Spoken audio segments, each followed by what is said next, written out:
Home ministry जैसी महत्वपूर्ण ministry करीब 100 साल से एक ही बिल्डिंग में अपर्याप्त साधनों के साथ चल रही थी। इतना ही नहीं, भारत सरकार के अलग अलग मंत्रालय दिल्ली के 50 अलग अलग जगहों से चल रहे हैं। इनमें से बहुत सारे मंत्रालय तो किराए की बिल्डिंग में है। इनके किराए पर जितने रुपए खर्च हो रहे थे, वो अपने आप में बहुत बड़ा आंकड़ा है। और वैसे पूरा हिसाब लगाएं तो बहुत बड़ा है, लेकिन अगर मोटा मोटा हिसाब लगाएं तो 1,500 करोड़ रुपया प्रति वर्ष इसमें जाता है। इतनी बड़ी राशि भारत सरकार अलग अलग मंत्रालयों के सिर्फ। इसके अलावा एक और दिक्कत काम की वजह से स्वाभाविक है कि कर्मचारियों का यहां से वहां आना जाना भी होता है। अनुमान है कि हर रोज 8 से 10,000 कर्मचारियों को एक मंत्रालय से दूसरे मंत्रालय में आना जाना पड़ता है।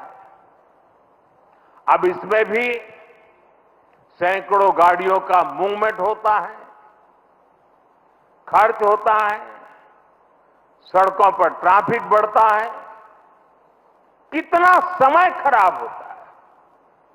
और इन सब से काम में भी इनएफिशिएंसी के सिवाय कुछ नहीं रहता है। साथियों, 21वीं सदी के भारत को 21वीं सदी की आधुनिक व्यवस्थाएं चाहिए, इमारतें भी चाहिए। ऐसी इमारतें जो टेक्नोलॉजी, सुरक्षा और सुविधा के लिहाज से बेहतरीन हो, जहां कर्मचारी सहज हो, फैसले तेज हो और सेवाएं सुगम हो। इसलिए कर्तव्य पथ के आसपास एक होलिस्टिक विजन के साथ कर्तव्य भवन जैसी विशाल इमारतों का निर्माण किया जा रहा है। ये तो पहला कर्तव्य भवन पूरा हुआ है। अभी कई कर्तव्य भवनों का निर्माण तेजी से चल रहा है। ये ऑफिसेस जब आसपास शिफ्ट होंगे, नजदीक नजदीक हो जाएगी, तो इससे कर्मचारियों को सही वर्क एनवायरनमेंट मिलेगा, जरूरी सुविधाएं मिलेगी, उनका टोटल वर्क आउटपुट भी बढ़ेगा और सरकार जो 1,500 करोड़ रुपए किराए पर खर्च कर रही है, वो भी बचेगा। साथियों, कर्तव्य भवन की ये भव्य बिल्डिंग, ये सभी प्रोजेक्ट्स, नए डिफेंस कॉम्प्लेक्स, देश के तमाम बड़े इंफ्रास्ट्रक्चर प्रोजेक्ट्स, ये देश को पेश का सबूत तो है ही, ये भारत के वैश्विक विजन का प्रतिबिंब भी है। हम दुनिया को जो विजन दे रहे हैं, भारत खुद उन्हें किस तरह अंगीकार कर रहा है, ये हमारे इंफ्रास्ट्रक्चर डेवलपमेंट में दिखाई दे रहा है। हमने दुनिया को मिशन लाइफ दिया, हमने वन अर्थ, वन सन, वन ग्रिड का आइडिया विश्व के सामने रखा।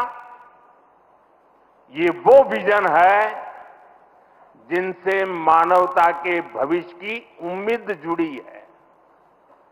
आज आप देख सकते हैं कर्तव्य भवन जैसे हमारे आधुनिक इंफ्रास्ट्रक्चर, ये ऐसे इंफ्रास्ट्रक्चर हैं जिनकी आत्मा प्रो पीपल है और इनका स्ट्रक्चर प्रो प्लेनेट है। कर्तव्य भवन में भी रूफटॉप पर सोलर पैनल्स लगाए गए हैं। वेस्ट मैनेजमेंट के लिए एडवांस सिस्टम को इसमें इंटीग्रेट किया गया है। ग्रीन बिल्डिंग्स का विजन अब भारत में विस्तार ले रहा है। साथियों, हमारी सरकार एक होलिस्टिक विजन के साथ भारत के नवनिर्माण में जुटी है। देश का कोई भी हिस्सा आज विकास की धारा से अछूता नहीं है। अगर दिल्ली में संसद की नई इमारत बनी है तो देश में 30,000 से ज्यादा पंचायत भवन भी बने हैं। आज यहां एक और कर्तव्य भवन जैसी बिल्डिंग बन रही है तो साथ ही गरीबों के लिए 4 करोड़ से ज्यादा पक्के घर भी बनाए गए हैं। यहां नेशनल वॉर मेमोरियल बना है, पुलिस मेमोरियल बना है, तो देश में 300 से ज्यादा नए मेडिकल कॉलेज भी बनाए गए हैं। यहां भारत मंडपम बना है तो देश में 1300 से ज्यादा नए अमृत भारत रेलवे स्टेशन भी बनाए जा रहे हैं। यहां बने यशोभूमि की भव्यता पिछले 11 साल में बने करीब 90 नए एयरपोर्ट में भी नजर आती है। साथियों, महात्मा गांधी कहते थे, अधिकार और कर्तव्य एक दूसरे से जुड़े हुए हैं। कर्तव्य के पालन से ही हमारे अधिकारों को बल मिलता है। हम नागरिक से कर्तव्य की अपेक्षा रखते हैं, लेकिन सरकार के तौर पर हमारे लिए भी कर्तव्य सर्वोपरि है। और जब कोई सरकार अपने कर्तव्यों को गंभीरता से पूरा करती है तो वो गवर्नेंस में भी नजर आता है।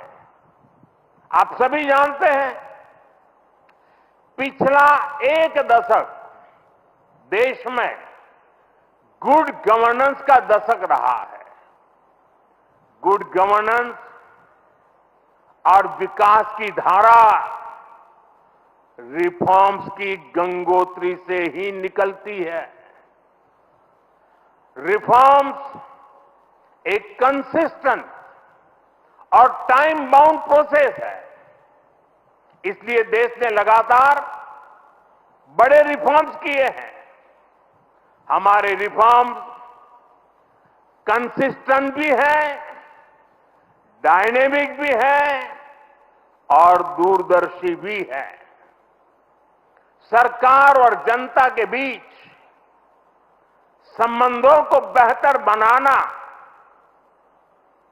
ईज ऑफ लिविंग को बढ़ाना, वंचितों को वरीयता, महिलाओं का सशक्तिकरण, सरकार की कार्यप्रणाली को बेहतर बनाना, देश लगातार इस दिशा में इनोवेटिव तरीके से काम कर रहा है।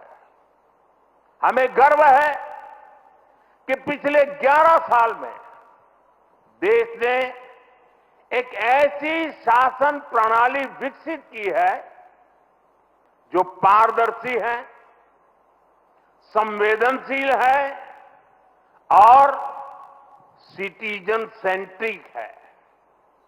साथियों, मैं दुनिया के जिस भी देश में जाता हूं, वहां जनधन, आधार और मोबाइल जेम ट्रिनिटी की बहुत चर्चा होती है। दुनिया भर में उसकी प्रशंसा होती है। इसने भारत में सरकारी योजनाओं की डिलीवरी को ट्रांसपेरेंट और लीकेज फ्री बना दिया है। आज कोई भी ये जानकर हैरान रह जाता है कि देश में राशन कार्ड हो, गैस सब्सिडी पाने वाले हो, स्कॉलरशिप हो, ऐसी अलग अलग योजनाओं के करीब 10 करोड़ लाभार्थी ऐसे थे। ये आंकड़ा सुनकर के चौंक जाओगे। 10 करोड़ लाभार्थी ऐसे थे जिनका कभी जन्म ही नहीं हुआ था। इनके नाम पर पहले की सरकारें पैसे भेज रही थी और वो पैसा इन फर्जी लाभार्थियों के नाम पर बिचौलियों के खाते में जा रहा था। इस सरकार में इन सभी 10 करोड़ फर्जी नामों को हटा दिया गया है। और अभी ताजा आंकड़ा है कि इससे देश के 4,30,000 करोड़ रुपए से ज्यादा 4,30,000 करोड़ रुपए से ज्यादा ये पैसे गलत हाथों में जाने से बचे हैं। आप कल्पना करिए, 4,30,000 करोड़ रुपए की चोरी। अब ये पैसा देश के विकास में काम आ रहा है।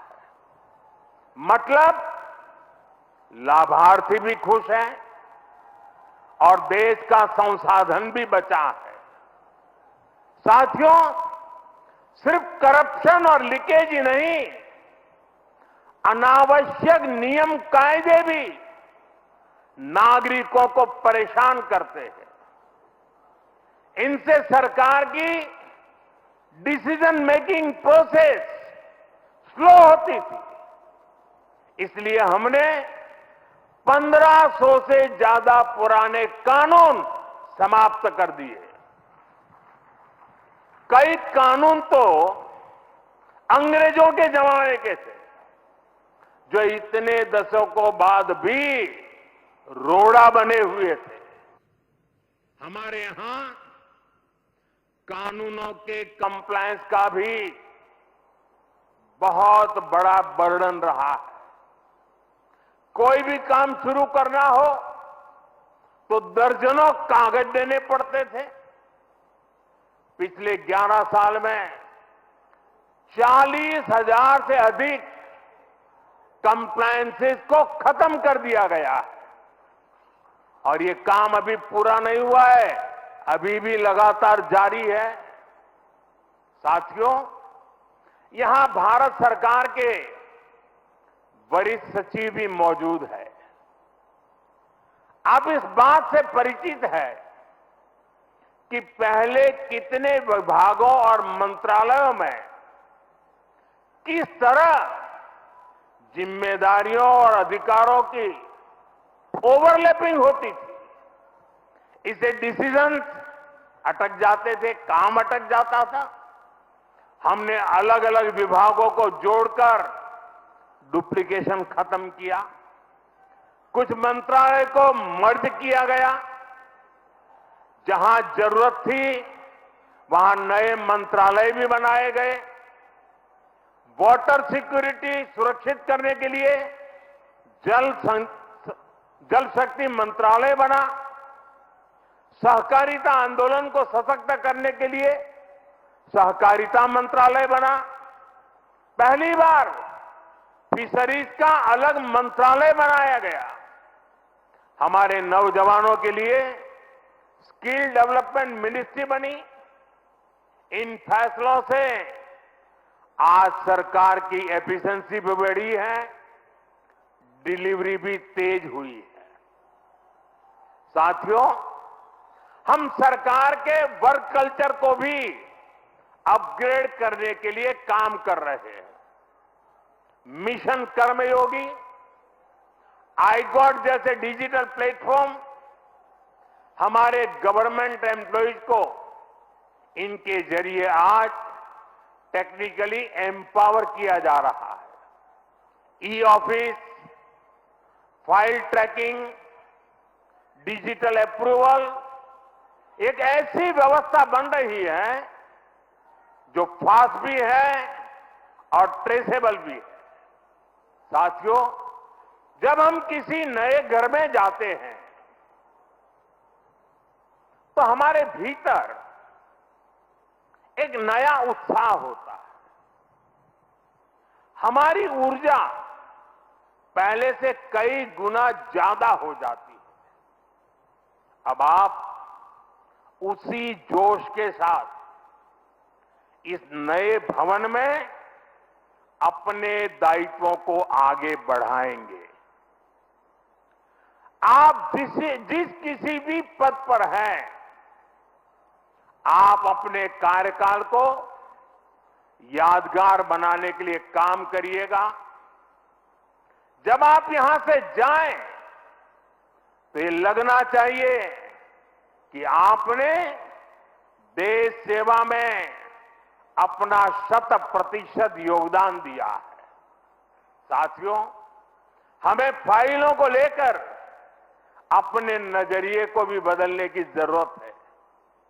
एक फाइल, एक शिकायत, एक आवेदन, ये देखने में बस एक रोजमर्रा का काम लग सकता है, लेकिन किसी के लिए वही एक कागज उनकी उम्मीद हो सकता है। एक फाइल से कितने ही लोगों का पूरा जीवन जुड़ा हो सकता है। अब जैसे कोई फाइल जो 1 लाख लोगों से जुड़ी है, अगर आपकी टेबल पर वो एक दिन भी डिले होती है तो उससे 1 लाख मानव दिवसों का नुकसान होता है। जब आप इस नजरिए से अपने काम को देखेंगे तो आपको भी लगेगा किसी भी सुविधा या सोच से ऊपर ये सेवा का कितना बड़ा अवसर है। आप अगर कोई नया आइडिया जनरेट करते हैं तो हो सकता है आप एक बड़े बदलाव की नींव रख रहे हो। कर्तव्य की इसी भावना के साथ हम सबको हमेशा राष्ट्र निर्माण में जुटे रहना है। हम सबको ये हमेशा याद रखना है, कर्तव्य की कोख में ही पलते हैं विकसित भारत के सपने।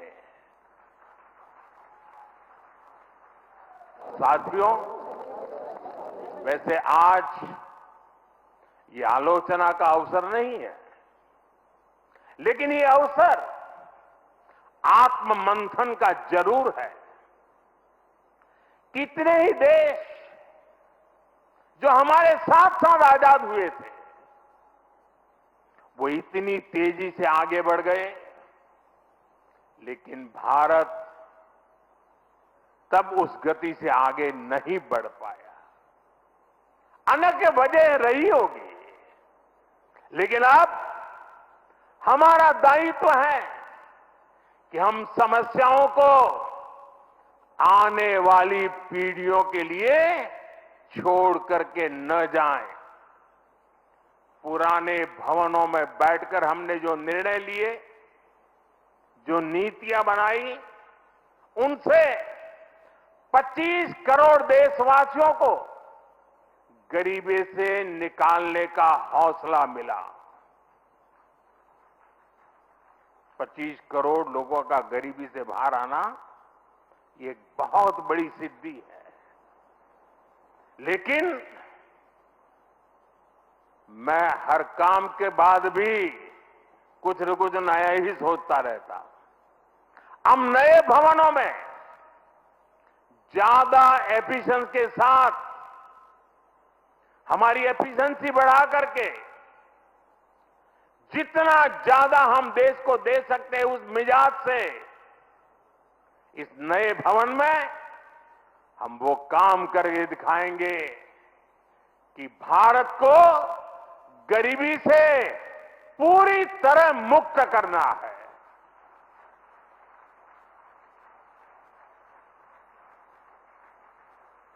इन्हीं भवनों से विकसित भारत का सपना साकार होगा। ये लक्ष्य हम सबके प्रयासों से ही पूरा होगा। हमें मिलकर भारत को दुनिया की तीसरी सबसे बड़ी इकोनॉमी बनाना है। हमें मिलकर मेक इन इंडिया और आत्मनिर्भर भारत की सक्सेस स्टोरी लिखनी है। हमारा संकल्प होना चाहिए, हम अपनी और देश की प्रोडक्टिविटी को स्केल अप करेंगे। जब टूरिज्म की बात हो, पूरी दुनिया से लोग भारत आए। जब ब्रांच की बात हो, तो दुनिया की नजर इंडियन ब्रांड पर जाए। जब एजुकेशन की बात हो, तो विश्व से स्टूडेंट्स भारत आए। हम भारत की ताकत को बढ़ाने के लिए क्या कुछ कर सकते हैं, ये भी हमारे जीवन का ध्येय होना चाहिए। साथियों, जब सफल राष्ट्र आगे बढ़ते हैं तो अपनी सकारात्मक विरासत को त्यागते नहीं हैं, वो उसे संरक्षित करते हैं। आज विकास और विरासत के इसी विजन पर हमारा भारत आगे बढ़ रहा है। नए कर्तव्य भवन के बाद ये नॉर्थ और साउथ ब्लॉक भी भारत की महान विरासत का हिस्सा बनेंगे। नॉर्थ और साउथ ब्लॉक को देश की जनता के लिए युगे युगीन भारत इस संग्रहालय के रूप में बदला जा रहा है। देश का हर नागरिक यहां जा सकेगा, देश की ऐतिहासिक यात्रा के दर्शन कर सकेगा। मुझे विश्वास है हम सब यहां की विरासत को, यहां की प्रेरणाओं को साथ लेकर कर्तव्य भवन में प्रवेश करेंगे। मैं एक बार फिर देशवासियों को कर्तव्य भवन की बहुत बहुत बधाई देता हूं। बहुत बहुत धन्यवाद।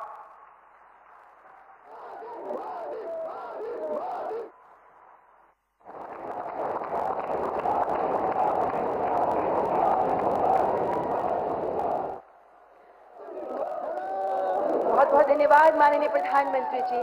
आपके मार्गदर्शक शब्दों के लिए आपका हार्दिक आभार। व्यक्ति निर्माण से